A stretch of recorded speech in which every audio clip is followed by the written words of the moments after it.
Hello, welcome to Create and Inkspire. This is Amanda from Rise and Procrastinate. I'm so happy you are here and I hope you are having a great day. As you probably saw in the finished product picture, we are making a tie-dye card. This card was for my mom for her birthday. She loves tie-dye. So I'm starting off with an Arteza Real Brush Pen in Bumblebee yellow.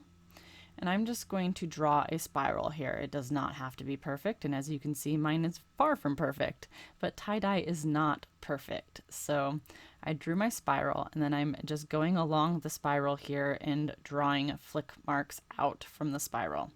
And you want to go right over that, that spiral line that you drew, because you do not want that harsh line that you drew.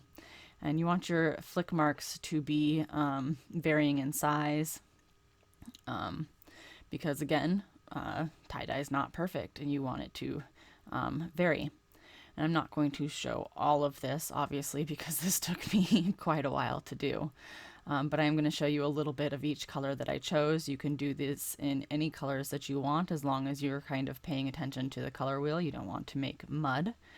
So my next color here is red, as you can see popping up on the screen, because yellow and red are going to make orange. We're not going to make mud with these two colors. So this will be fine as far as our color wheel goes. So I'm just going to show you a little bit of this one. And you do want to overlap the two colors when you move on to the next color. I'm going to do a little bit of an overlap here. Again, I'm just varying my flick marks and just varying the overlap, varying the flick marks. You just want to, vary things a little bit here, make things interesting. So my next color here is going to be Sapphire blue, and that's because, red and blue will make purple.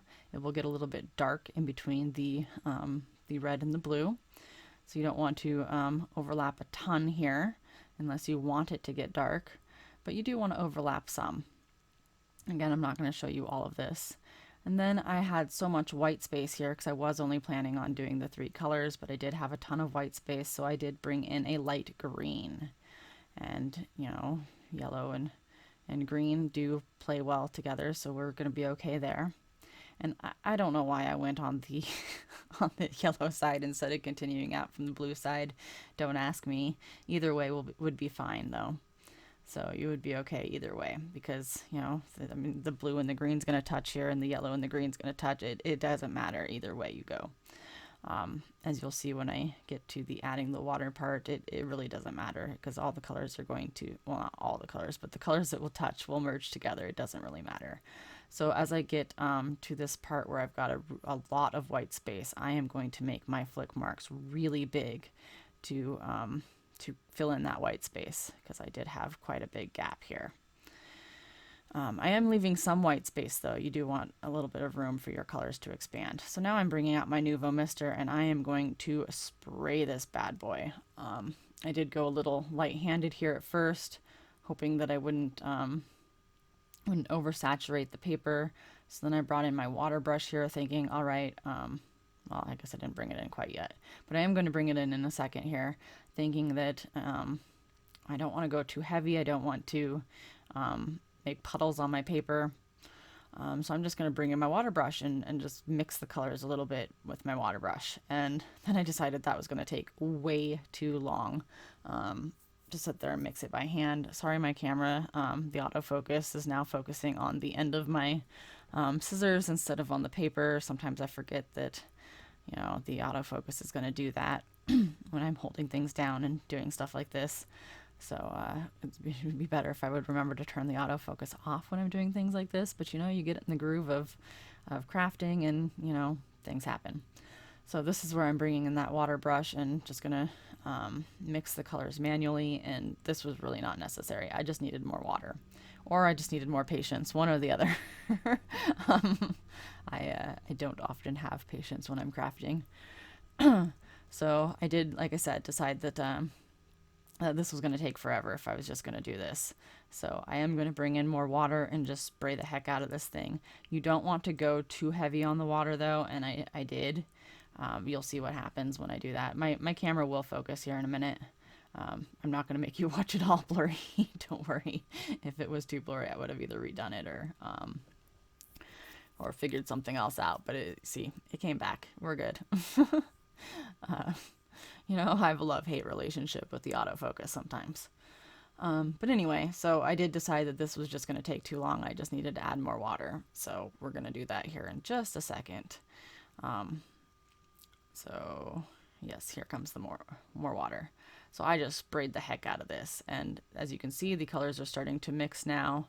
But up at the top center here, it's starting to get muddy, as you can see. I'm losing that definition that I kind of wanted to keep.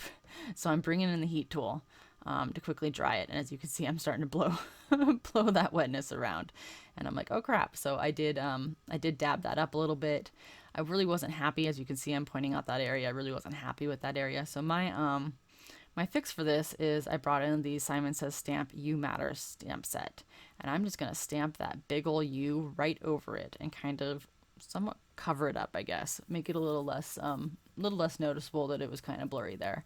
It didn't completely cover it up, but I thought that it was good enough.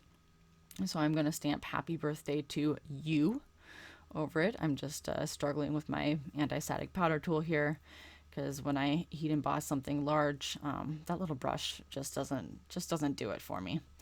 So I'm going to stamp this in VersaFine Clair in Nocturne.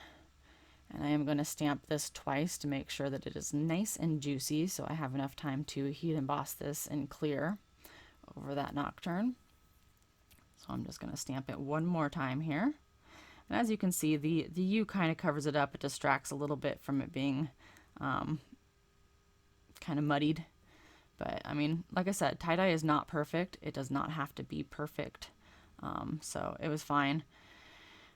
It was a little bit muddier than I wanted it to be, I guess. So I'm just going to throw some clear Ranger embossing powder over the top of this, and then I will heat set that off screen. And then we will come back and finish this card. So I did decide to mat it on some black with just a 1/8 of an inch border all the way around it. I feel like it makes the colors pop. And then we will put that on a Nina 110 pound Solar White I always say this wrong. Classic Crest Solar White, a cardstock. I'm just putting my stamp platform on the top to hold that down. And then I did have a little like warping bubble at the top, and so my little trick to that is I just take a little piece of cardstock, a little dab of glue on the end of it, and then I'm just going to slide it right in between those layers and glue the rest of that down there. And then we're going to pop that onto our card base.